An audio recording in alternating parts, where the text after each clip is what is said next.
작심하여 기도하심으로 신년 집회 2023년 신년 집회 둘째 날 시간을 시작하겠습니다. 우리 함께 묵상 기도합니다.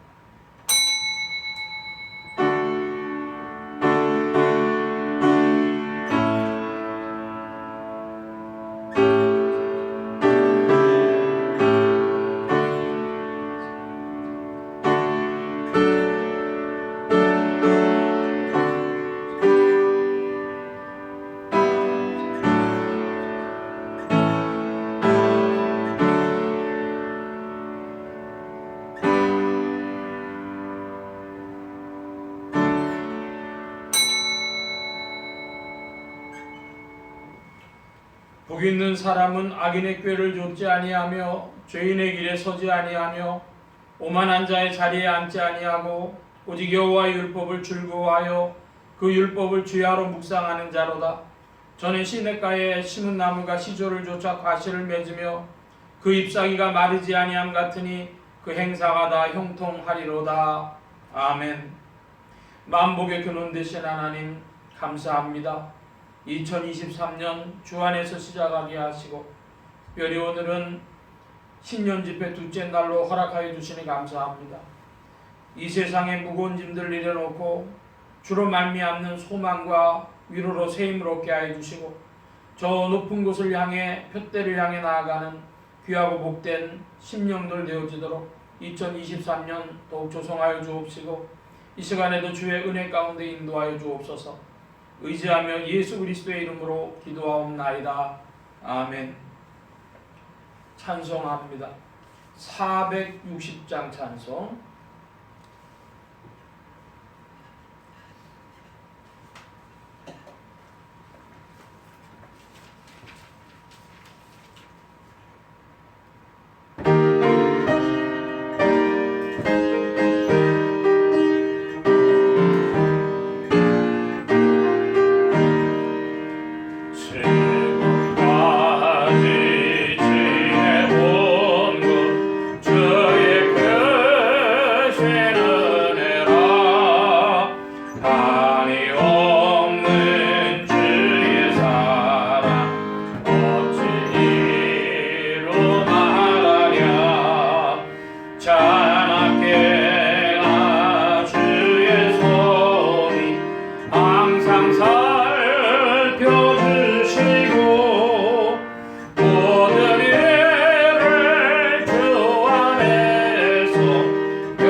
성경 말씀 디모데전서 제3장 디모데전서 제3장 1절로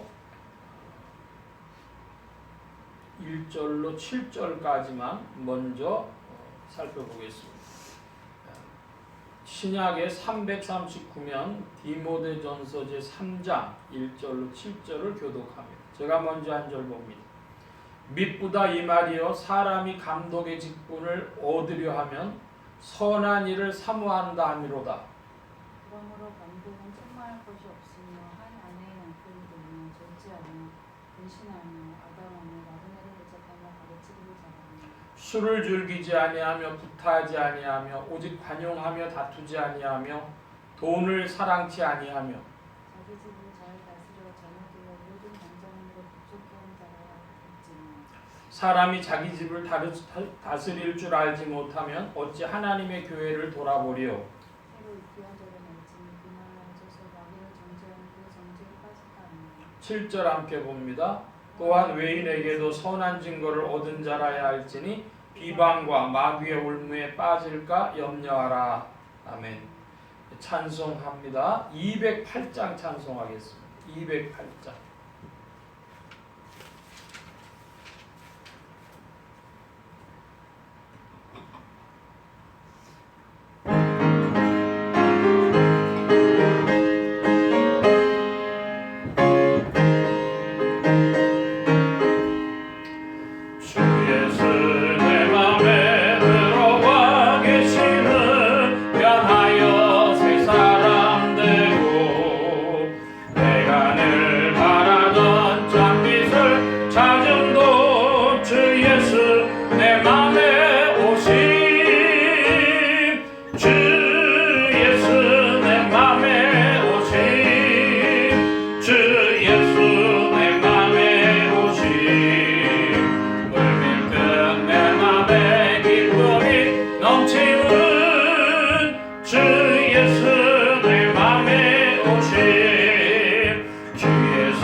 기도하는 시간 가지려고 합니다.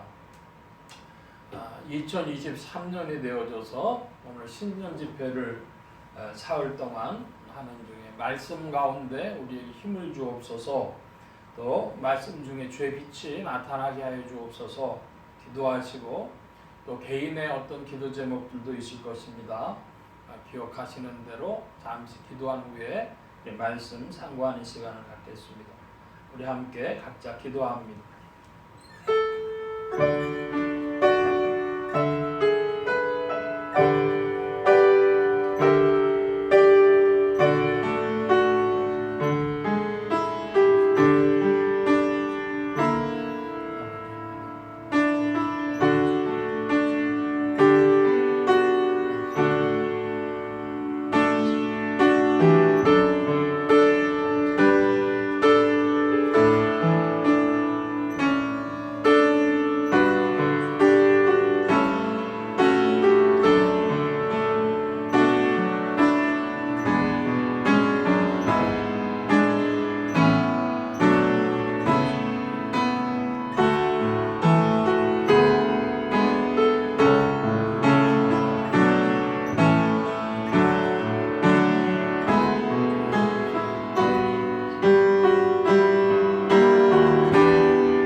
만복의 근원 되신 하나님 감사합니다. 2024년 신년집회 둘째 날로 말씀을 상고하려고 합니다. 주께서 말씀 가운데 빛을 비춰주시며 또 우리의 심령에도 빛을 비춰주셔서 빛 가운데 주의 말씀이 풀어지는 역사가 있도록 주장하여 주옵소서. 성령께서 운행하신 구하며 감사하며 의지하올 때 예수 그리스도의 이름으로 기도하옵나이다. 아멘. 할렐루야. 그리스도의 풍성하신 은혜가 늘 함께 하시기를 바랍니다. 오늘은 디모데전서 3장과 4장의 말씀을 살펴보는 시간을 가질 텐데, 디모데전서 3장 1절 이하의 말씀에 보면 미쁘다 이 말이요 사람이 감독의 직분을 얻으려 하면 선한 일을 사모한다 함이로다 그랬습니다. 감독의 직분이라 그랬습니다. 감독의 직분. 이것을 헬라어에서 찾아보면은 에피스코포스 이렇게 돼 있어요. 영어로는 에피스코팔이라고도 합니다. 이 감독이라는 단어가 번역된 걸 보니까 영어로는 비숍이라고 돼 있습니다. 비숍은 천주교에서는 주교라 그러는데요. 천주교의 직제를 보면은 신부 위에 주교가 있습니다. 각 본당의 신부들이 있죠. 그들을 반할하는 사람이 주교다. 근데 그거보다 이제 더 큰 교구랍니다. 큰 교구가 되면 예를 들어 서울 같으면 천주교로 치면 대교구입니다. 대교구. 그러니까 동서남북에 교구들이 있고 그 위에 대교구가 있다 이것이죠. 그러면은 그 대교구는 대주교입니다. 아크비숍이라 그러죠. 그리고 그 위에 추기경이라고 카디날이라 해서 추기경이 있고 그 위에 교황이 있고 이제 이런 체제를 갖는데, 거기에 주교라고 하는 말이 그 에피스코포스, 영어로는 비숍 이렇게 번역이 돼 있어요. 그래서 이제 영어에 보면은 에피스코팔 처치다 그럽니다. 에피스코팔 처치가 뭔가 그래 찾아보니까 영어 자체로 하면은 감독교회예요. 감독교회인데 뭘 얘기하냐 그러면 미국 성공회 이름이 에피스코팔 처치입니다. 에피스코팔. 영국 성공회를 가지고는 앵글리칸 처치라고 영국 교회라고도 그러고 거기도 에피스코팔 처치라고도 부릅니다. 그래서 이제 이 감독이라는 직제인데 특별히 주교제, 주교, 감독 같은 단어라고 이제 영어로는 같이 번역이 되니까 어느 교단이 그럼 이런 체제를 가지고 있느냐 할 때에 첫째로 성공회가 개신교 안에서 성공회가 그런 체제를 가지고 있고 감리교회가 이런 체제를 가지고 있죠. 그래서 우리 한국 감리교회를 보면은 목사가 있고 그 목사들 위에 지방회의를 관할하는 감리사가 있습니다. 그리고는 감독이 나오는 것이죠. 그래서 감리교회도 감독제도다.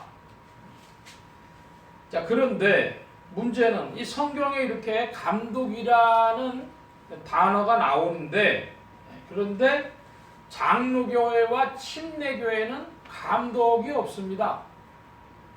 특별히 성경대로 한다 그러는 이 침례교회에 감독이 없습니다. 그 침례교회는 뭐 가능한 한 전부 성경대로 한다고들 주장을 하는데 그들이 감독이 없는 것입니다. 그러면 침례교회는 어떻게 이제 교회를 이해하느냐 할 때에 먼저 베드로전서 5장을 볼까요? 신약의 382면 베드로전서 5장 1절로 4절인데요. 교독을 해보겠습니다. 제가 1절 봅니다. 382면 베드로전서 5장. 너희 중 장로들에게 권하노니 나는 함께 장로된 자요 그리스도의 고난의 증인이요 나타날 영광에 참여할 자로라.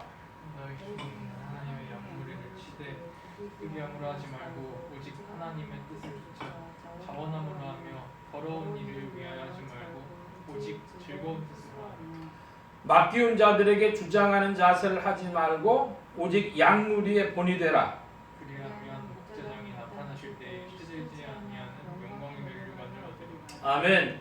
자, 베드로전서 5장 1절로 4절을 보니까 장로가 나와요.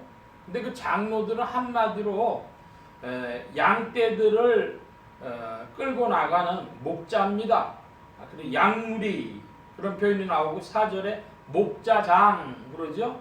그러니까 그 장로라 그럴 때에 그 장로를 목회자 즉 목사로 이해합니다. 침례교회에서.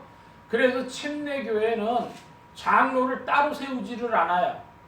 목사 이퀄 장로기 때문에 장로교회처럼 목사 장로를 분리하지 않고 장로를 따로 세우지도 않는다. 그래서 감독을 누구라고 이해하냐 그러면은 바로 목회자가 즉 장로가 감독이다. 이게 베드로가 나도 너희와 함께 장로된 자요 그랬어요.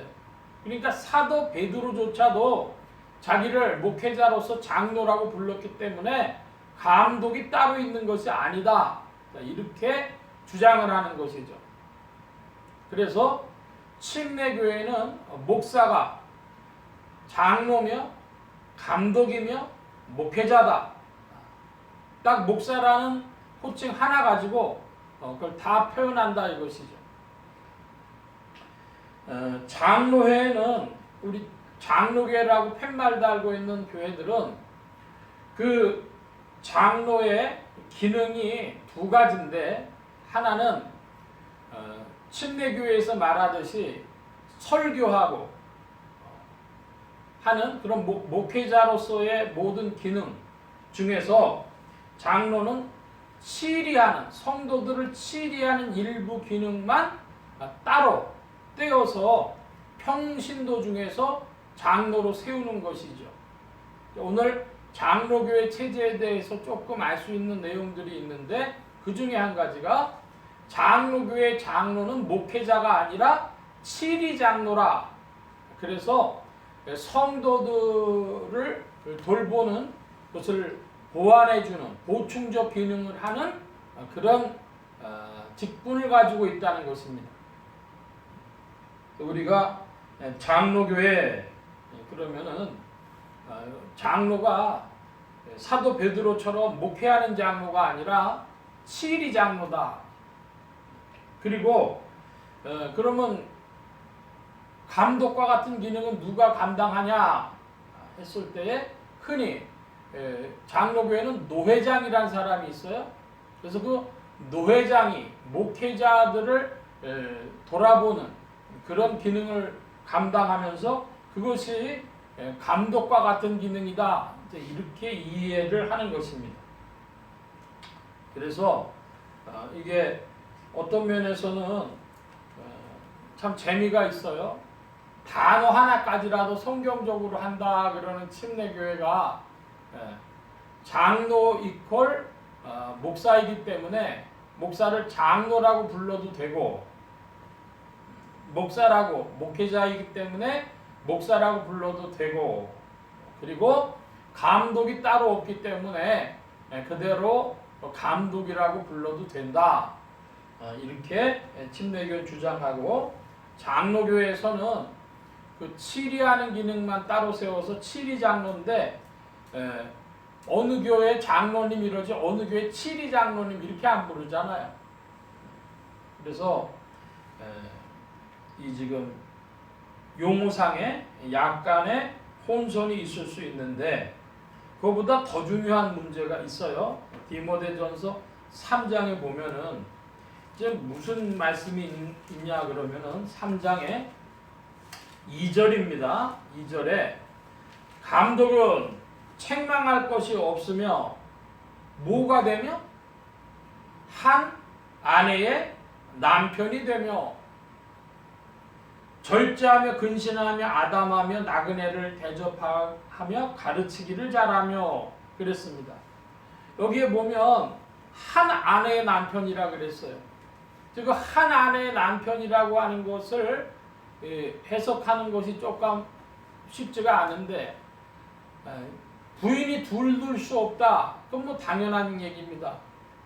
근데 문제는 그 아내가 먼저 뭐 사별한다든지 그랬을 때는 평생에 그 아내 하나로 한 아내의 남편이 돼야 된다. 이렇게 해석하는 수도 있어요. 아주 보수적인 교회들은 그렇게도 해석을 합니다. 그런데 옛날에 16세기, 17세기 뭐 이렇게 됐을 그 무렵에는 뭐라고 해석하냐 그러면 무슨 첩이나 뭐 이런 거 둘 수 없는 것으로 이해하는 것이죠. 중요한 것은 하나님의 남편이 되려면 뭐 해야 돼요? 결혼해야 되는 거예요. 그러니까 목회자가 결혼해야 되느냐, 결혼하지 말아야 되느냐, 이 문제가 있습니다. 성공회라고 하는 교단, 아까도 그 감독제도 때문에 에피스코팔 교회, 앵글리칸 처치, 성공회 말씀을 드렸는데, 유명한 신학자로 존 스토트라고 하는 분이 있어요. 제임스 패커라고 하는 분도 계시고, 이런 존 스토트나 제임스 패커 같은 분들은 독신이었습니다. 그래서 성공회는 어떻게 하냐 그러면은 서약을 받아요. 저는 평생에 독신으로서 사역하겠습니다. 이렇게 서약을 하면 독신으로 살고, 결혼해서 가정을 가지고 사역을 하겠습니다. 그래서 사역을 하고 이렇게 하는 것이죠. 근데 천주교는 어떻습니까? 천주교는 결혼을 하지 않죠. 독신제도죠. 역사적으로 경험이 많이 이제 시간상 축적돼 가지고 이제 결혼도 했다가 결혼을 불가하게 하다고 해서 독신이 된 건데 그 과정을 보여주는 교회가 있습니다. 오늘날에도 정교회, 흔히 동방정교회라고 그러죠. 동방정교회에서는 러시아 정교회라든지 그리스 정교회라든지 이런 정교회 계통에서는 어떻게 하냐 그러면 본당의 사역자들 그러니까 일반 목회자들 하급 목회자라고도 표현하는데요. 하급 목회자들은 결혼을 해도 됩니다. 근데 주교들, 감독, 주교, 대주교 뭐 그런 사람들이 되어지면 그들은 결혼할 수가 없어요. 그러니까 이제 그런 사람들 중에서만 감독을 세웁니다. 그러니까 감독 혹은 주교의 직분을 감당하려고 독신을 고집하는 이들도 있겠죠.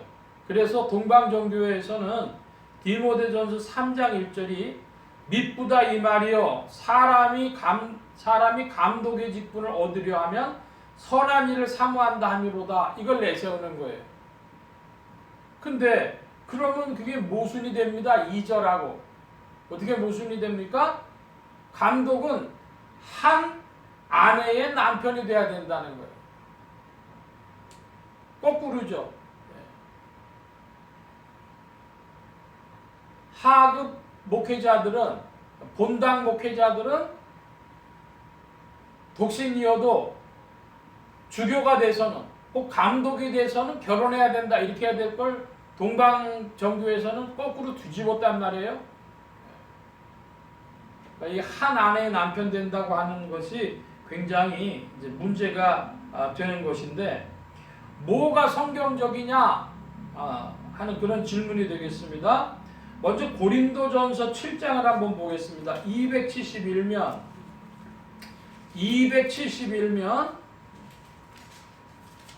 고린도전서 7장 26절부터 28절 7장 26절부터 28절 제가 먼저 한 절 봅니다. 고린도전서 7장 26절 내 생각에는 이것이 좋으니 곧 임박한 환난을 인하여 사람이 그냥 지내는 것이 좋으니라. 내가 아내에게 배우느냐 너에게를 구하지 말며 아내에게서 배우느냐 아내를 구하지 말라. 예, 28절 함께 봅니다. 그러나 장가가도 죄짓는 것이 아니요 처녀가 시집가도 죄짓는 것이 아니로되 이런 이들은 육신에 고난이 있으리니 나는 너희를 아끼노라. 예, 사도 바울은 독신으로서 사역을 했죠. 사도 바울은 독신으로 사역을 했고 사도 바울은 당시에 종말이 임박한 줄로 생각을 했습니다. 그래서 그냥 결혼하지 말고 독신으로 사는 것이 좋지 않냐 이런 이야기를 증거하는 것입니다. 그러니까 사도 바울에게서는 뭐가 나와야 맞냐 그러면 독신으로 살아라 그게 나와야 맞고 자신도 그렇게 독신 사역을 했기 때문에 목회자들은 독신 사역하는 게 맞다 이렇게 주장하는 이들도 있어요. 그런데 그것이 주장일 뿐인 이유는 뭐냐 그러면 디모데전서가 누가 쓴 글입니까? 사도 바울이 쓴 글입니다. 사도 바울이 회람서신으로 다 돌려보라고 목사와 성도들 다 돌려보시오 하고 준 편지인데 거기에 감독은 한 아내의 남편이라 그랬으니까 결혼하라고 한 것입니다. 모순되죠. 우리 복음 사역자들이 결혼을 해야 되느냐 말아야 되느냐 성경의 이 구절을 찾아보면 결혼하지 않는 것이 맞고 저 구절을 찾아보면 결혼하는 것이 맞는데 오늘 우리가 디모데전서 3장을 기준으로 보면은 감독 이것이 단순한 침례교의 주장대로 목회자로 해석을 해도 되고 또 목회자들을 돌봐야 되는 장로교로 치면 노회장 혹은 그들을 감리교회나 이런 데서와 같이 목사들을 돌보고 권면하고 할 일반 목회자들보다 높은 직위에 있는 목회자 그들이라면은 결혼하는 사람이 되어야 한다. 이렇게 해석할 수 있죠. 한 아내 남편이다. 그래서 참 재밌는 건 뭐냐 그러면은 개신교회 목회자들은 신부들을 부러워합니다. 그래서 내가 결혼만 안 했으면 그러면 아주 진짜 힘있게 한번 내 소신껏 한번 살다가 가고 목회 한번 할 것 같은데 그렇게 이야기하는 개신교회 목회자들도 있고요. 천주교회 신부들은 보면은 우리는 가정이 없어가지고 딴 사람 마음을 잘 이해하지 못해가지고 우리는 그냥 개인적으로 수도 생활하는 게 나은데 목회하는 거 우리랑 안 어울리는 거 아니냐 이렇게 이야기하는 사람들도 있습니다. 지금 이 이야기 참 어려운 말씀이죠. 결혼해야 되느냐 말아야 되느냐. 그런데 디모데전서 3장 기준으로 말씀 그대로 감독은 한 아내 남편이다. 그래서 목회자들 한 아내의 남편이 돼야 된다. 이런 말씀으로 정리를 하겠습니다. 자, 디모데전서 이제 그 다음에 더 중요한 문제들이 나오는데요. 3절 이하에 보면 술을 즐기지 아니하며 구타하지 아니하며 오직 관용하며 다투지 아니하며 돈을 사랑치 아니하며 자기 집을 잘 다스려 자녀들로 모든 단정함으로 복종케 하는 자라야 할지며 5절을 가로로 묶었습니다. 사람이 자기 집을 다스릴 줄 알지 못하면 어찌 하나님의 교회를 돌아보리요. 이 말씀은 이따가 집사 때에 함께 살펴봅니다. 6절입니다. 새로 입교한 자도 말지니 교만하여져서 마귀를 정죄하는 그 정죄에 빠질까 하며. 그러면 새로 입교하는 자를 목회자로 세우지 말라 그랬으면 뭘 기준으로 해야 될까? 새로 입교하는 자 말라. 불확실합니다. 그래서 이제 교회사적으로 혹은 교단적으로 살펴보면 기준들을 뭘로 잡았냐 그러면 새로 입교해가지고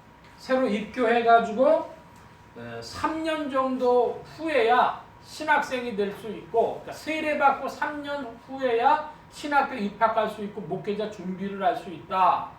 이렇게 보는 데도 있고, 세례받은 지 5년은 지나야 신학생 받아준다. 그런 교단도 있고, 어디는 보면은 세례받은 지 10년은 돼야 신학생 받아준다. 그런 교단도 있어요.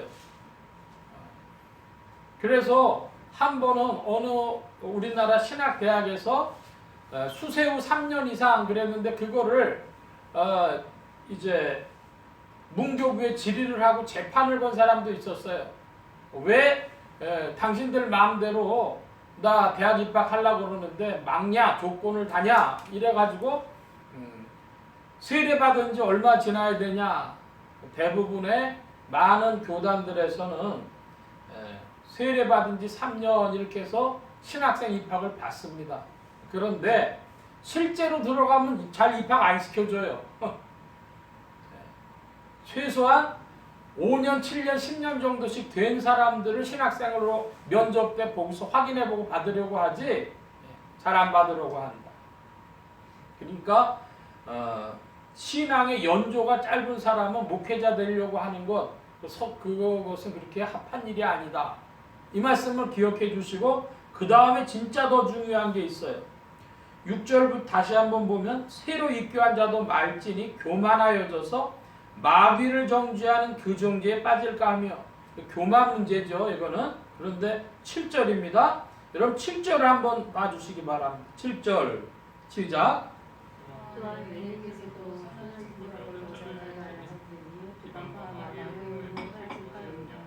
예, 이게 지금 오늘 어쩌면 중요한 한 말씀인데요.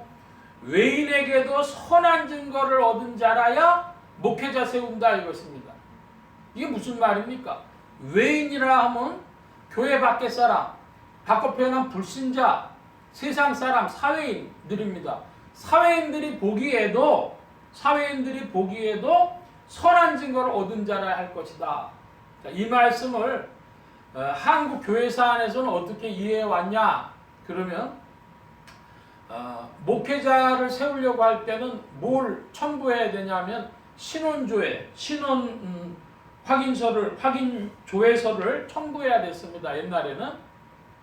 그게 무슨 얘기냐면 신원 확인 조회서라는 것은 범죄 경력 증명서라고도 불러요.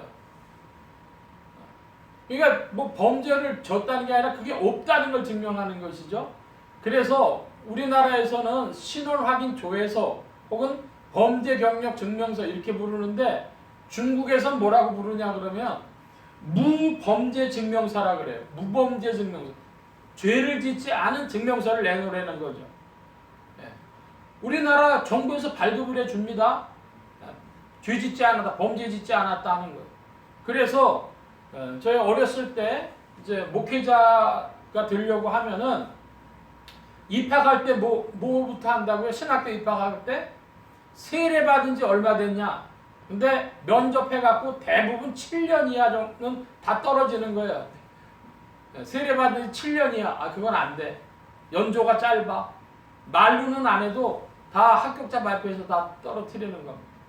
두 번째, 이제 신학교를 졸업해가지고 무슨 전도사고시, 목사고시를 다 합격해갖고 목사가 되려고 하면 뭘 첨부해내야 돼요? 신원 조회 확인서, 신원 확인 조회서, 그거를 첨부를 해야 돼. 자, 이 말씀 왜 드리느냐? 지금 현재 한국교회에 범죄자가 돼가지고 사회에 뭐 파렴치범도 있고 뭐 여러 가지 있겠죠. 근데 그래가지고 목사가 된 사람들이 얼마 있냐 지금 그 질문을 하는 거예요. 그러니까 목회자가 됐는데 목회자가 되기 전에 신학을 배우기 전에 벌써 흠결이 있다. 그러면 자기가 스스로 겸손한 마음으로도 나는 목회자 할 수 없구나 이렇게 생각해야 맞고 여기에 외인들에게 선한 증거 얻어야 되니까 그렇게 사모한다고 해도 흔히 말하는 노회나 총회나 이런 데서 당신 안 돼요 이렇게 해야 되는데 그러지 않았어요. 제가 기억하는 것만 하더라도 1980년대에서 벌써 교도소에서 신학 배워가지고 목회된 사람들이 나왔습니다. 70년대는 없었던 일이에요. 80년대 그런 사람들이 나왔고 당신 목사하시오. 흔히 말하는 그 작은 교단들에서 목회자를 막 양산하려고 이렇게 부추겼던 것입니다. 이 말이 안 되는 것이죠. 제가 한 20년 전쯤이에요. 2002년 무렵 이렇게 기억이 되는데요. 영락기도원을 갔습니다. 그러니까 영락기도원 갔을 때 제가 40 전후 됐던 목회자였던 것 같아요. 근데 갔는데 나이가 꽤 들어 보이세요. 지금으로 치면 50대 후반이나 60 전후 된 분인 것 같은데 약간 심각한 표정으로 그 영락기도원에 그 운동장 스탠드 같은 데 앉아 계신 거예요. 저도 점심을 먹고 커피를 한 잔 뽑아가지고 자판기 커피를 한 잔 뽑아갖고 이렇게 먹고 있는데 그분이 저한테 말을 겁니다. 목사님이세요? 그러던 거예요. 그래서 그렇습니다. 그랬더니 그냥 앞뒤 말 없이 이렇게 얘기를 합니다. 제가 젊은 시절에 험하게 인생을 살았는데 자꾸만 이 전도사 사역을 오래 했더니 자꾸만 옆에서 목사 안수를 받으라 그러는데 참 고민입니다. 거기까지만 얘기를 해요. 근데 제 마음이 뜨거워지더라고요. 마음이 뜨거워지면서 전도사님 성경대로 하십시오. 전도사로 종신해도 하나님은 책임지십니다. 나 그랬어요. 왜 그렇게 마음이 뜨거워지면서 제 입에서 그렇게 초면인데 그러세요 하고 끝내지 않고 그렇게 말했는지 모르겠어요. 전사님 성경대로 하십시오. 전도사로 종신해도 하나님 책임지십니다. 그랬더니 그분이 왜 홍명보 선수가 왜 축구 월드컵 때 공차 놓고 얼굴이 환하게 바뀌어지는 것처럼 이분이 얼굴이 갑자기 바뀌어지면서 목사님 고맙습니다 그러는 거예요. 근데 그게 뭐 나한테 좋다고 했다는 것보다는 저도 마음이 기뻐지더라고. 시간이 한참 지나면서 생각해 봤을 때, 세상이 아무리 이 지상의 교회가, 한국 교회가 부패하고 어쩌고 그래도 엘리야 시대에 하나님이 7,000명 나만 남았습니다 했지만 7,000명 남겨두셨던 것처럼 오늘도 곳곳에서는 다 주의 백성들은 주께서 이끌어 가시는 줄 믿습니다. 외인들에게도 선한 증거라 그랬어요. 자, 그러니까 지상의 교회인데요. 지상의 교회가 구성원이 있어요. 구성 요소라고 해도 되고 구성원이라고 해도. 교회는 첫째로 말씀 운동이에요. 성경입니다. 근데 그 성경의 말씀 운동을 펼치시도록 누가 일하시냐 그러면 성령님이 일하십니다. 성령께서 일하시는 그 역사를 받아가지고 목회자들이 일합니다. 또 목회자들과 함께 성도들이 교회 안에서 이제 신앙이 자라가는 것이죠. 여기에 누구도 들어간다고요? 그 범죄 확인 무범죄 증명서, 그 말이 더 좋죠. 무범죄 증명서는 누가 발행해줘요?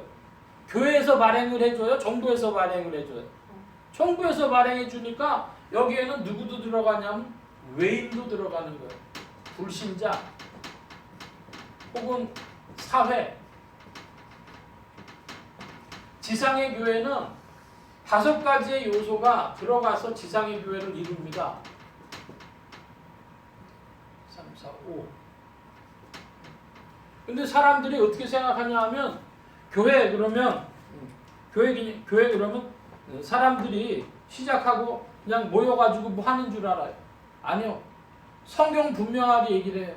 교회는 성경의 말씀이 있어야 되고 성령께서 붙들어 주셔야 되고 목회자들이 말씀 운동 펼쳐야 되고 성도들이 그 말씀과 함께 양육돼야 되고 누구도 이 일에 관계된다? 외인들도 관계되는 거예요. 이 사회도 교회 안에 구성 요소로 들어와 있어요. 근데 자꾸만 사람들이 어떻게 합니까? 세상은 다 나쁘고 우리만 더 나가면 어떻게 되냐면 우리 교단, 우리 교회만 아니요. 주 안에서요. 이런 구성을 가지고 있는 거 이걸 기억하시기를 바랍니다. 자, 이번에는 이제 3장 8절 이하입니다. 여기 8절 보면 이와 같이 집사들도 그랬는데 여기 집사는 요즘 말로 바꿔 표현하면 안수집사입니다. 장로교회에서는 안수집사와 서리집사가 있어요. 보통의 경우에. 여기에 집사는 서리집사를 얘기하는 게 아니라 안수집사를 얘기하는 거예요. 이 집사들은 어떤 사람이어야 하는가? 그러면 단정하고 일구이연하지 아니하고 술에 임박히지 아니하고 더러운 일을 탐하지 아니하고 깨끗한 양심에 믿음의 비밀을 가진 자라 할지니 그랬습니다. 뭐가 있어야 돼요? 사도 바울은 어제도 우리가 말씀 봤는데 양심과 믿음 이 2가지를 이야기합니다. 근데 요번에는 요 구절에 설명이 되어 있어요. 믿음의 비밀이라 그러고 있습니다. 비밀이라 그러면 영어로 2가지입니다. 하나는 시크릿이 있고 하나는 미스테리가 있어요. 이건 미스테리예요. 시크릿이라고 하는 건 숨긴다는 뜻이고 미스테리라고 하는 건 잘 모르겠다. 야, 이거 이해하기 어렵다. 그게 미스테리죠. 그래서 믿음의 미스테리. 여기 찬송에 분명히 나와 있습니다.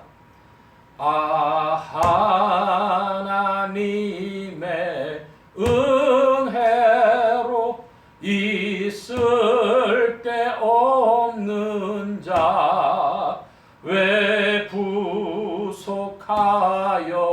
주는지 난 알 수 없도다. 여러분 주님이 나를 왜 사랑하는지 아세요? 몰라요. 은혜로 그냥 사랑해 주셨대요. 그러면 우리는 뭐 하면 돼요? 할렐루야 아멘 하면 되는 것이죠. 그러니까 집사가 교회에서 직분자가 되려고 한다면은 하나님이 은혜로 나를 부르셔서 내가 있구나, 이 믿음이 있구나, 이거 고백하는 사람 중에 교회 직분자가 나와야 된다 이것입니다. 자, 그런데 여기 보면 10절에 이 사람들을 먼저 시험하여 보고 그 후에 책망할 것이 없으면 직사의 직분을 하게 할 것이요. 자, 11절입니다. 11절 보면 여자들도 이와 같이 단정하고 참소하지 말고 말며 절제하며 모든 일에 충성된 자라야 할지니라 그랬습니다. 이거는 흔히 권사, 교회의 권사님들에 대한 그 기준으로들 봅니다. 권사라는 단어가 성경에 없어요. 그러면 권사라는 단어가 성경에 없으면은 그게 비성경적이냐? 그렇지 않죠. 그 권사라는 권한다는 거예요. 성도들을 찾아가서 믿음을 권하는 사람. 그러니까 믿음의 연조와 훈련이 있어가지고 그 믿는 사람들에게 영향을 끼칠 수 있는 그런 이들을 세운다. 여기에 여자라 그랬으니까 교회에서 여자를 세운다 그러면 말이 안 되잖아요. 그래서 직분의 이름을 줘야 되죠. 그러니까 권사들의 기준이 11절로 봅니다. 자, 집사들은 12절, 집사들은 한 아내의 남편이 되어 자녀와 자기 집을 잘 다스리는 자일지니 그랬습니다. 이 말씀이 바로 5절하고 관계된 겁니다. 4절, 5절하고. 감독은 목회자 자녀들에 대해서 목회자가 어떻게 해야 됩니까? 자기 집을 잘 다스려 자녀들로 모든 단정함으로 복종케 하는 자라 할지니. 내용은 같은 것 같아요. 그런데 가로가 하나 묶여 있어요. 5절에 뭐라고 되어 있습니까? 사람이 자기 집을 다스릴 줄 알지 못하면 어찌 하나님의 교회를 돌아버리요. 그러니까 자식들 잘 못 돌보는 목회자는 목회하면 안 된다 라고 해석할 수 있는 거예요. 네, 그러니까 그거를 가로가 돼 있어요. 아, 이건 그거 아닌 것 같아. 그 말씀을 돌아보리요. 그러니까 목회하지 마. 이렇게 해석될 여지가 있으니까 이 구절은 아닌 것 같다 해서 성경 사본의 절반은 이게 빠져 있고 절반은 들어있다 이런 말씀입니다. 집사, 여기 집사, 안수 집사는 어떻게 되냐? 자녀와 자기 집을 잘 다스리는 한 아내의 남편이 돼야 된다 그랬어요. 자, 수유리에 가면요, 수유리 강북구청에서 그 419 쪽으로 가다 보면은 수유시장이 있습니다. 수유시장이 뭘 수유시장이라고 그런지 좀 모르겠어요. 중앙시장인지 수유시장인지 거기가 시장이 있어요. 강북구청 사거리에서 저 419 쪽으로 한 100m, 200m 올라가다 보면 시장이 하나 있는데 그 시장에 있는데 성서 침례교회라고 하나 있습니다. 수유 성서 침례교회인지 하는 침례교회, 성서 침례교회가 있는데요. 우리 저 사모님 친구도 안산에서 목회하시는 눈네가 거기서 이제 신앙생활하다 안수받고 그러신 줄 알아요.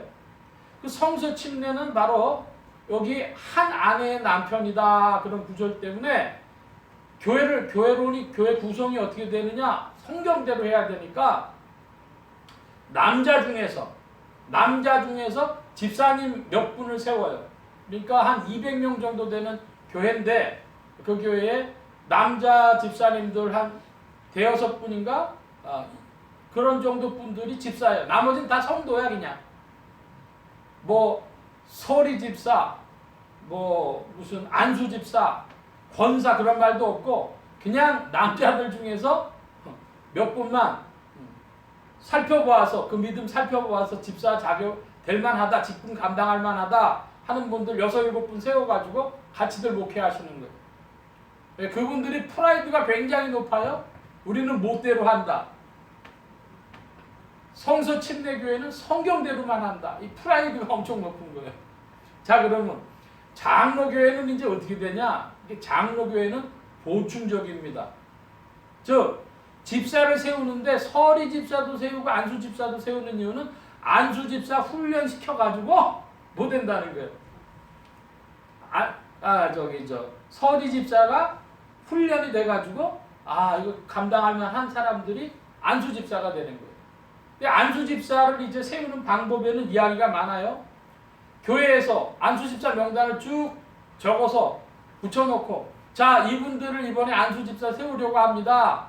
마음에 드시면 찬성, 아니면 반대해서 찬반만 묻는 수도 있고, 어느 분 한 사람 한 사람 이름을 써가지고 세우기도 하고, 그거는 정해진 바가 없어요. 근데 대부분 경우에 중요한 거는 그런 서리 집사의 시간을 거쳐갖고 훈련이 된 후에 교회를 섬길 수 있도록 한다는 거예요. 그게 딱 뭐와 똑같으냐 하면, 목회자를 설교 장로와 치리 장로로, 즉 목사는 설교와 치리 모두를 감당하는 자이고, 장로는 그 중에서도 평신도 장로는 치리의 한 부분의 기능만 감당하도록 이렇게 나눈 것처럼, 이 장로교회는 제도가 순차적이라는 것이죠. 서리 집사, 안수 집사, 그리고 장로인데 장로는 교회 기능 중에서 치리의 기능을 목회자를 도와서 교회를 섬기는, 이렇게 이해를 하는 거예요. 그러니까 성경에 서리 집사, 안수 집사가 어딨냐? 그렇게 얘기를 하면 장로교하고는 얘기가 안 되는 것이고요. 그래서 이 성서 침례교회는 본인들이 이제 성경대로 한다고 하니까 뭐가 없냐? 권사가 없어요. 거기는 성경에 권사라는 게 없으니까. 그런데 여러분, 권사라고 하는 그 이름을 여기 여자들도 그랬는데, 우리 성도님들 중에 믿음이 있고 연조가 신앙의 연조가 되고 본이 될 만한 여자 성도님들을 여자라고 직분을 줄 수가 있습니까? 그렇게는 못하죠. 권사라는 거 한문으로 세워서 하는 거 아닙니까? 우리 한국인과 어법에 맞도록. 그러니까 성경에 꼭 단어가 있느냐 없느냐 그렇게 볼 것이 아니라, 성경적이냐, 성경에서 무슨 말씀하고 있느냐, 그걸 중심으로 봐야 합니다. 그리고 그 자식들 교육하는 거 참 어려운 일이죠. 대부분 보면 목회자 자녀들이 굉장히 속 썩이는 자녀들이 많이 있어요. 오히려 일반 성도님들보다도 속 썩이는 경우가 많이 있습니다. 그 충분히 전후 맥락을 보면 이해할 만한 일들이 있어요. 너무나 이 종교적인 짐을 막 지고 아이들이 부담스러워가지고 그런 경우가 꽤 있죠. 그런 와중에서도 보면은 또 하나님 은혜로 그 참 사모하는 아이들도 있는 걸 봤습니다.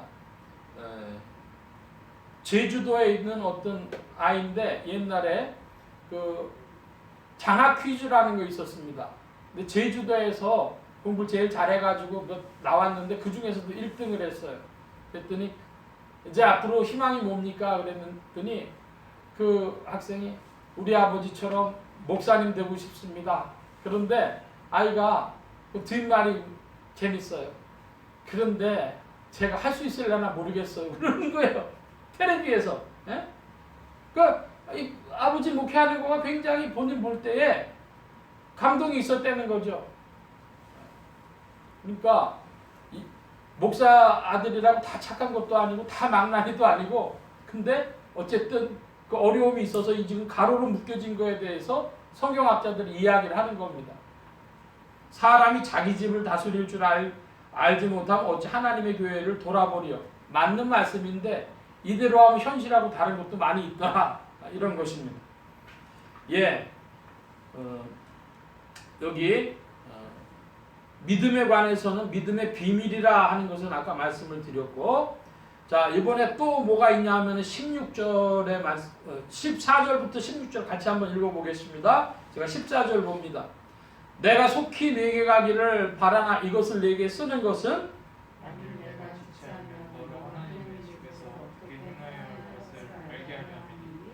이분 살아계신 하나님의 진리의 16절 함께 봅니다.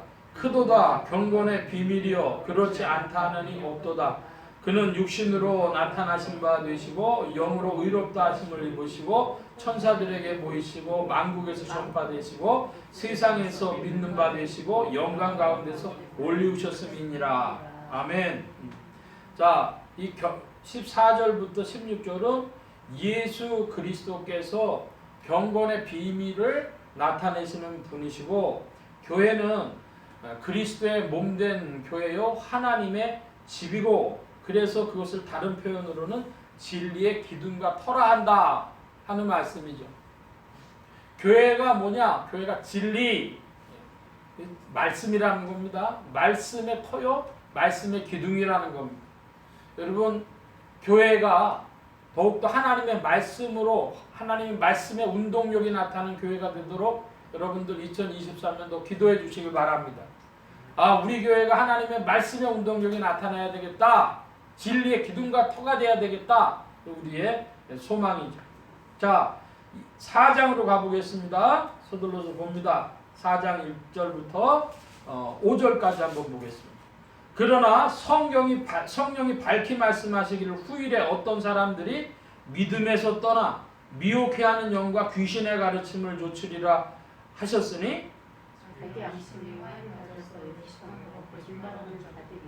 혼인을 금하고 식물을 폐하라 할 터이나 식물은 하나님이 지으신 바니 믿는 자들과 진리를 아는 자들이 감사함으로 받을 것이니라.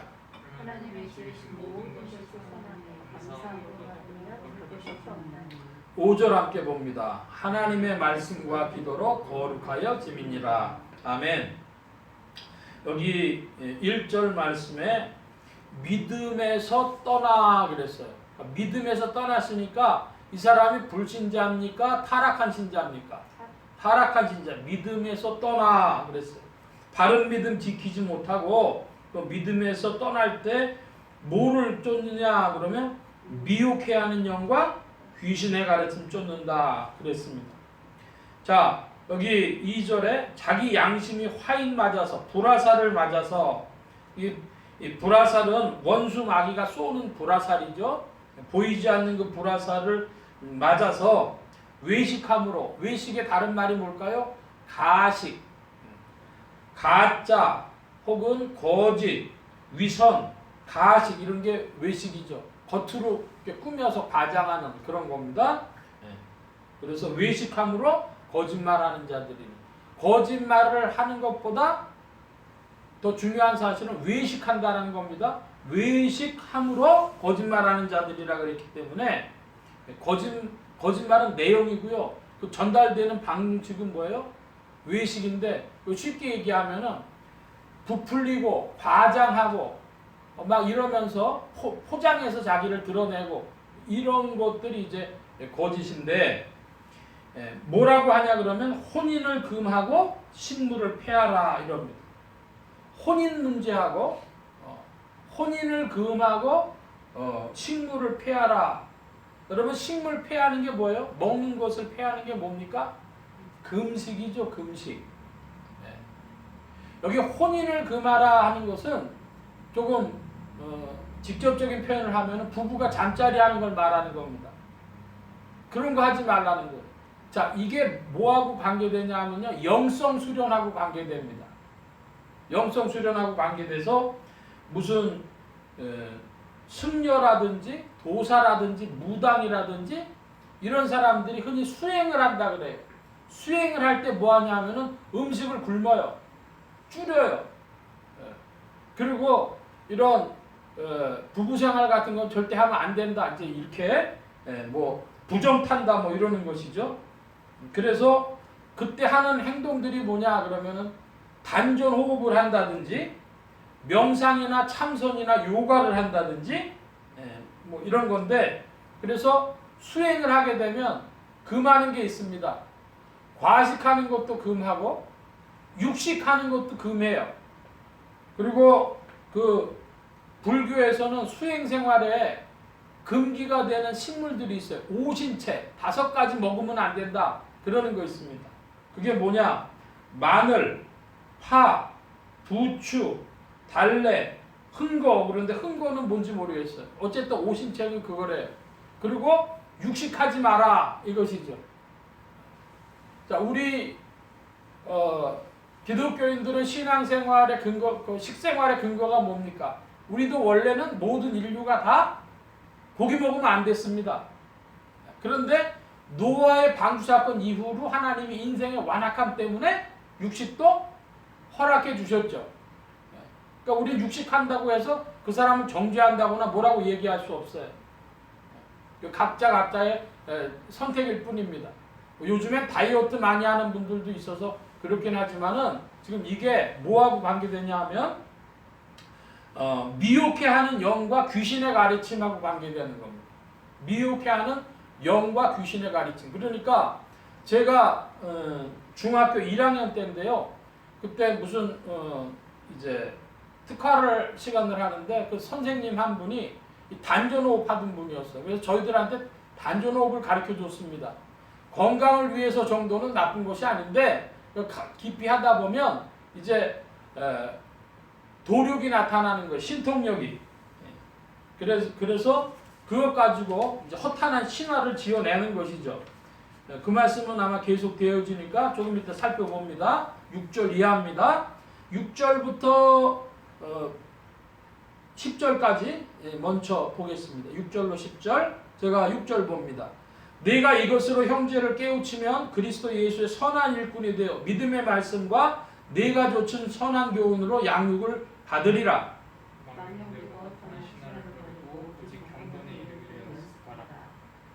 예, 육체 연습은 약간의 유익이 있으나 경건은 범사에 유익하니 금생과 내생에 약속이 있느니라.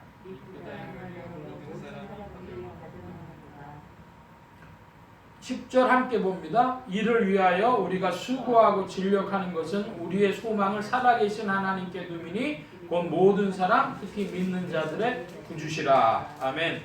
자, 여기 6절의 말씀에 보면 양육을 받으리라 그랬습니다. 양육을 받으리라. 양육이라는 게 뭐죠? 애를 키우는 거란 말입니다. 누가 양육을 받아요? 형제를 깨우치면 형제들이 양육을 받아요. 형제들이 뭘로 양육을 받습니까? 믿음의 말씀과 선한 교훈으로 양육을 받는 거예요. 그러니까 신자들이 양육을 받, 교회 생활하는 것의 한 부분은 하나님의 자녀가 양육받는 것과 같은 것이죠. 뭘로? 믿음의 말씀과 선한 교훈으로 자라나는 것입니다. 그래서 여기 8절의 말씀에 보면 육체 연습이라 그랬습니다. 이 육체 연습이 이제 우리가 볼 수 있는 것은 무술 훈련하는 거 있죠. 무술 훈련. 헬스장 트레이닝도 마찬가지지만 중국의 무슨 소림사에서 뭐 이렇게 무술 훈련을 한단 말입니다. 이게 육체 연습하는 거죠. 근데 그 무술 훈련한 사람이 뭐까지 덧붙여 갖고 해야 되냐 그러면요. 이 단전 호흡을 해가지고 몸에다가요 그 기운을 다 불어넣어야 돼요. 그러니까 육체 연습, 무술 훈련, 단전 호흡 뭐 이런 것들입니다. 그러면 그런 것을 통해 가지고 뭐가 나타나느냐? 7절에 망령되고 허탄한 신화를 버리고 그랬습니다. 이 망령되고 허탄한 신화가 나타내는 것이 육체 연습이에요. 너 혼인하지 마, 부부 생활하지 마라. 또 이 음식 피하라. 도교라고 하는 종교가 있습니다. 도교에서는 이 양생술이라 그래가지고요. 그런 부부생활 같은 거 안 하고 그러면 인간의 정기가 모여져 가지고 도사가 내공이 세진다는 거죠. 힘이 세진다는 겁니다.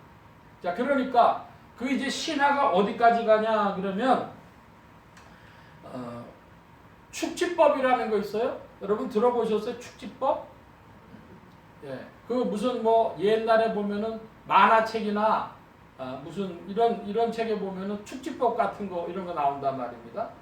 자, 그런 거 하면서 어디까지 가냐 그러면은 예지력이 있어가지고 앉아가지고 미래를 내다보는 거죠.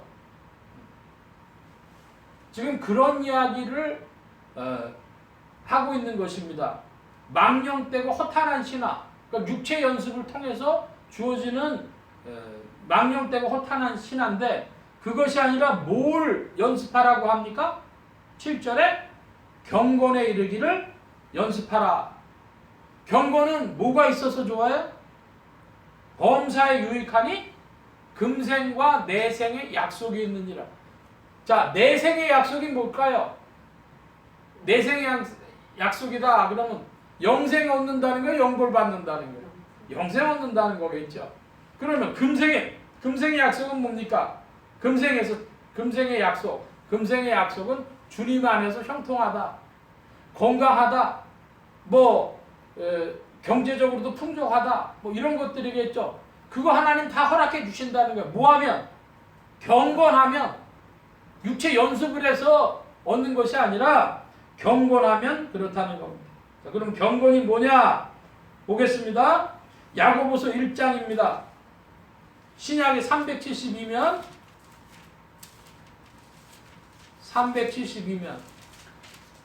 야고보서 1장 25절 27절입니다. 제가 25절 봅니다. 야고보서 1장 25절. 자유하게 하는 온전한 율법을 들여다보고 있는 자는 듣고 잊어버리는 자가 아니요 실행하는 자니 이 사람이 그 행하는 일에 복을 받으리라.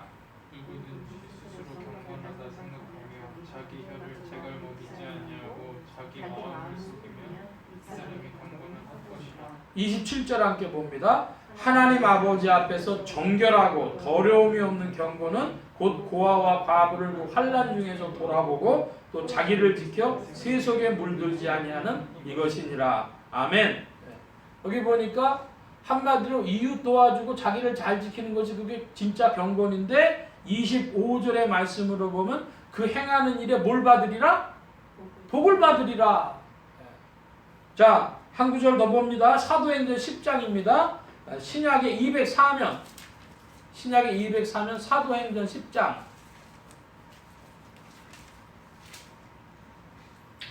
2절인데요. 제가 1절 봅니다. 여러분 2절 봐주시기 바랍니다. 가이사라에 고넬료라는 사람이 있으니 이달리아 데라 하는 군대의 백부장이라. 그가 경건하여 음식으로 하나님을 경외하며 백성을 많이 구제하고 하나님께 항상 기도하더니. 아멘. 자, 여기 그 경건한 사람의 샘플이 나와요. 고넬료 어떤 사람이었어요? 하나님 항상 경외하고 기도하고 이웃을 돕고 그 사람이 경건한 사람이라는 거죠. 그러니까 여러분 우리가 주 안에서 복 받으려고 하는데 항상 누가 나와요? 이웃이 나와요. 옆 사람이 나와요. 불신자들일 수도 있어요. 그들이. 그 관계성 속에 우리가 있다 이렇게 하는데 종교는 어떻게 하죠? 종교는 야, 너 아랫배에 힘주고 단전 호흡해봐. 아니면 무술 훈련해봐. 창 막 돌려보고 칼 막 휘둘러보고 이리 뛰고 저리 뛰고 해봐. 그리고 명상해봐. 막 그러면 너한테 능력이 나타날 거야. 예지력이 나타나고 축제법 쓸 수 있고 그런 힘들이 나타날 거야. 근데 그거를 디모데서에서는 뭐라고 얘기하고 있습니까? 디모데에서는 보니까 허탄한 신하라. 쓸데없는 얘기다. 이렇게 했고 한 걸음 더 나가면 그게 미혹하는 영과 귀신의 가르침이라 그랬어요. 여러분 미혹하는 영과 귀신의 가르침이 끝나지 않는 이유는 그렇게 하면 그런 능력이 나타나기 때문에 그럽니다. 복된 것하고는 상관없이 그런 일들이 나타나요. 이게 천사입니다. 이게 무슨 얘기냐? 제가 천사 그러면 부정적 의미로 쓰는 겁니다. 타락한 천사, 귀신들이 어떻게 역사하냐? 그러면 사람이 자기의 육체의 몸뚱아리를 훈련하고 단전에 호흡하고 명상하고 이런 수행, 불교식으로 얘기하면 수행하면 그러면 능력이 나타나는 거예요. 근데 우리는 그게 아니, 우리 신앙은 그게 아닙니다. 하나님 앞에 하나님 경외하고 하나님 앞에 기도하고 이웃 돌아본 그러면 우리는 뭐가 있어요? 복 있는데 어떻게 복이 있어요? 금생과 내생에 복이 있는 것입니다. 여러분 믿기를 바랍니다. 여러분 그거 비슷한 거 있습니다. 뭐가 비슷하냐? 교회에서 성령 은사라 그래가지고 몇 시간씩 기도하게 해요. 네? 몇 시간씩 막 기도하게 하고 금식하게 하고 이렇게 하면서 능력 나타나요. 그것도 미혹의 영이 역사할 수 있습니다. 아마 우리 교회 신앙생활하면서 저 목사는 어떻게 성령 은사 같은 얘기를 자꾸만 안 하려고 그럴까? 왜 안 하려고 그러겠습니까? 그게 통로거든요. 종교의 통로. 종교의 통로, 영의 통로, 바꿔 표현하면 천사의 통로, 귀신의 통로, 능력의 통로가 그건데 그거는 복된 일하고는 별 상관없다는 것입니다. 여러분 금생과 내생에 복이 있으시길 축원합니다. 성령이 우리에게 오셔서 하시는 그 일 쫓아가면 우리가 복된 것입니다. 자, 계속해서 다시 디모데서의 말씀으로 돌아가서 서둘러서 좀 보겠습니다. 10절 중요한 말씀을 못 전했네요. 10절 보니까 이게 디모데서의 구조가 딱 이렇게 되어 있습니다. 논리 구조가 어떻게 되느냐? 이를 위하여 우리가 수고하고 진력하는 것은 우리 소망을 살아계신 하나님께 두이니 하나님은 곧 모든 사람 특히 믿는 자들의 구주시라. 여러분 하나님은 어떤 분이셔요? 모든 자들의 구주십니다. 할렐루야. 그런데 참 희한한 단어 하나 썼어요. 특히 믿는 자의 구주십니다. 할렐루야. 주님은 다 사랑하셔요. 근데 믿는 자들을 더 사랑하신다. 이거 어떻게 참 설명하기 어려운데 딱 한 단어로 얘기를 했어요. 모든 자들의 구주시라. 특히 믿는 자들의 구주시라. 이게 디모데서의 사도 바울의 논법입니다. 자, 11절부터 16절까지 또 다시 한번 보겠습니다. 서둘러 봅니다. 네가 이것들을 명하고 가르치라.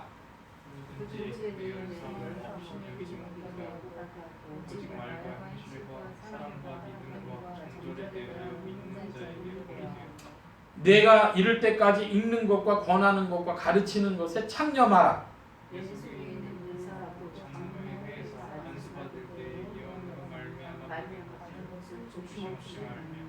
이 모든 일에 전심전력하여 너의 진보를 모든 사람에게 나타나게 하라.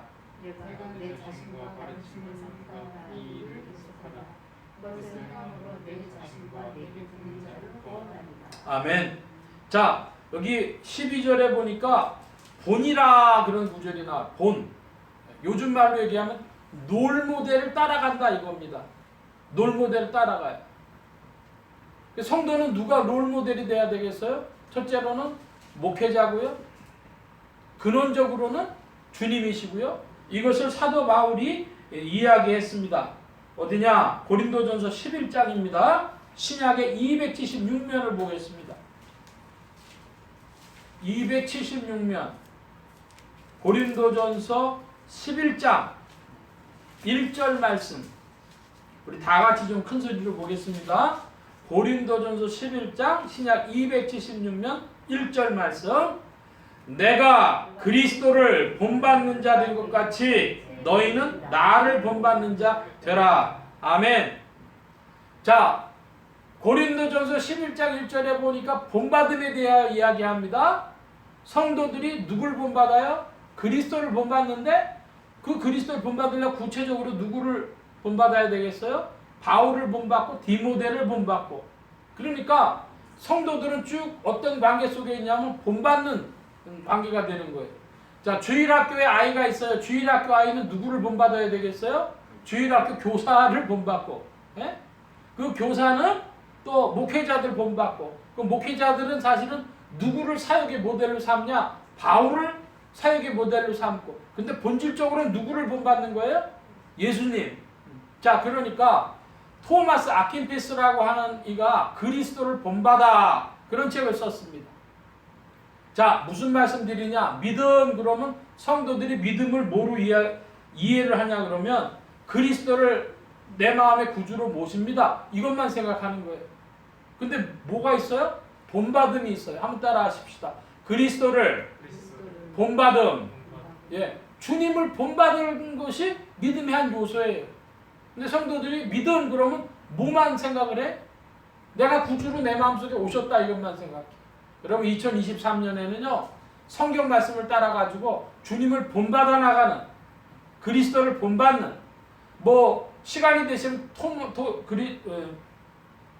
그 아킨피스의 그리스도를 본받아 책도 좀 한번 보시면서 본받음에 대해서 주님을 본받아 나가는 2023년 되시기를 바랍니다.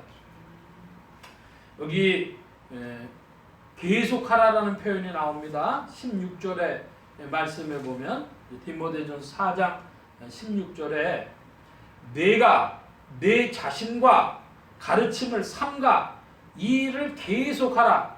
이것을 행함으로 내 자신과 내게 듣는 자를 구원하리라 그랬습니다. 여러분 이게 무슨 말씀일까요?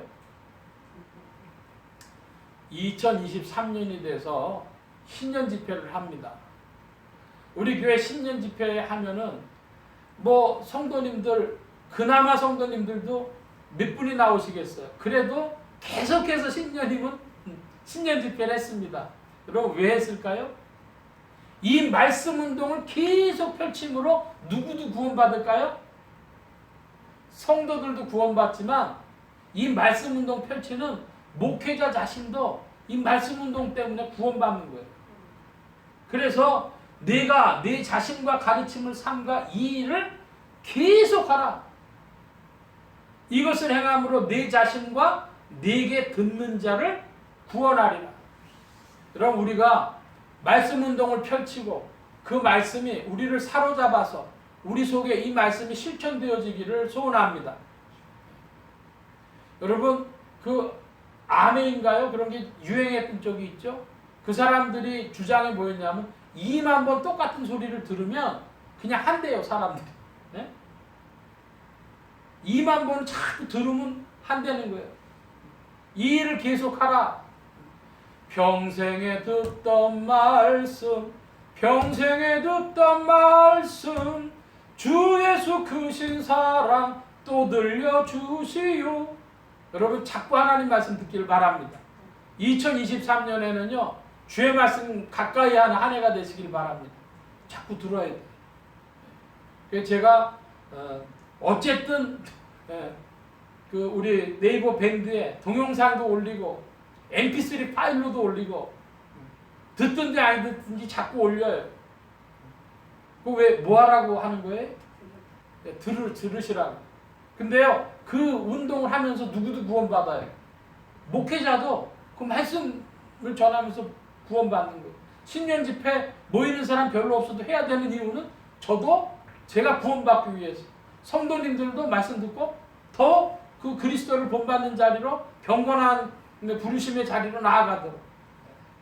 자 오늘 그래도 4장까지는요 시간이 쫓기지 않고 봤습니다. 오늘은 참 감사하고요. 결론으로 이제 정리 말씀드리면 교회에 대해서 여러분 기억하실 거 있어요? 첫째로 구성원입니다. 교회 5가지 구성 요소. 구성원이 뭐예요? 성경 말씀, 성령님, 목회자, 성도, 외인. 이 5가지입니다. 그리고 교회는 본질적으로 진리의 기둥과 터로서 말씀 운동을 일으키는 겁니다. 자꾸 들어야 됩니다. 귀가 따갑도록 듣고 그런데 그 일이 듣고 흘러갈 것이 아니라 실천되어질 때까지 자꾸만 들어야 될 것이고, 교회는 다양한 형태가 있다.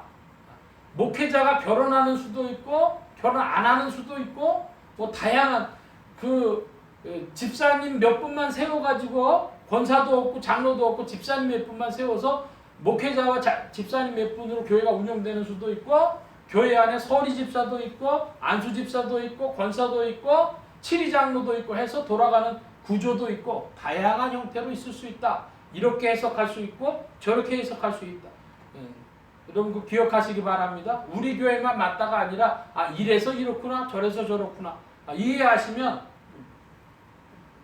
알 것입니다. 믿음인데 믿음은 3가지입니다. 첫째로 그리스도를 구주로 모시는 것이 믿음이죠. 그런데 그 믿음에는 비밀이 있어요. 신비가 있어요.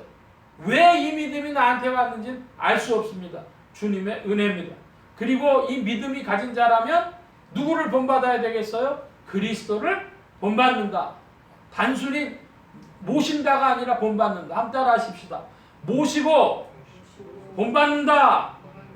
그런 믿음으로 전진하시기를 바랍니다. 우리 잠시 이제 기도하는 시간 갖는데요. 우리 반주 부탁합니다. 오늘 받으신 말씀도 붙잡고 기도하시고 새해 출발하니까 새해 소원도 놓고 기도하시고 잠시 기도하는 시간 갖겠습니다.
만복의 근원 되신 하나님 감사합니다. 함께하여 주셔서 오늘도 잠시 주의 말씀 살펴보며 새 문을 열며 전진하도록 이끄시니 감사합니다. 아버지 하나님, 우리의 믿음 가운데 주님을 구주로 모시고 그 가운데 알 수 없는 은혜가 우리에게 임하여 왔음을 시인하고 또 주님을 본받으며 주와 함께 즐거움으로 나아가는 자들 되게 하여 주옵소서. 주의 몸된 교회를 주께서 세우시는 줄 믿사오니 진리의 기둥과 터로 이 말씀 운동을 통하여 이 영혼들이 변화되어지며 심령들이 변화되어지며 주님의 사랑과 칭찬을 받으며 이웃들에게도 칭찬을 받는, 그래서 주님께 영광 돌리는 교회들로 세워지도록 역사하여 주시옵소서. 풍성하고 좋으신 주께서 일하심을 믿사오니 2023년에 세상의 무거운 짐보다 더 역사하시는 주의 은혜를 붙들고 힘차게 전진하는 자들 되게 하여 주옵소서. 감사하며 의지하올 때 예수 그리스도의 이름으로 기도하옵나이다. 아멘. 찬송합니다. 우리 아까 불렀던 208장 찬송, 208장 1절 또 5절 2절 부르겠습니다.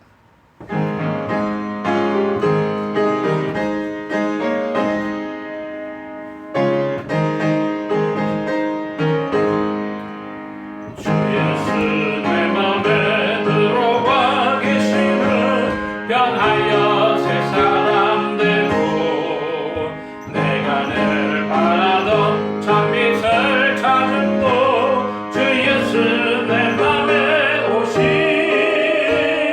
주 예수 내 맘에 오신 주 예수 내 맘에 오신 울릴 땐 내 맘에 기쁨이 넘치는 주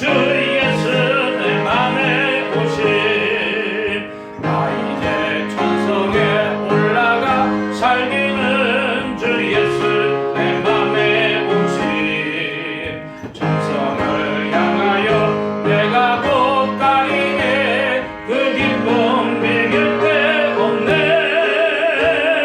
주 예수 내 맘에 오신 주 예수 내 맘에 오신 울릴 듯 내 맘에 기쁨이 넘치고 주 예수 내 맘에 오심.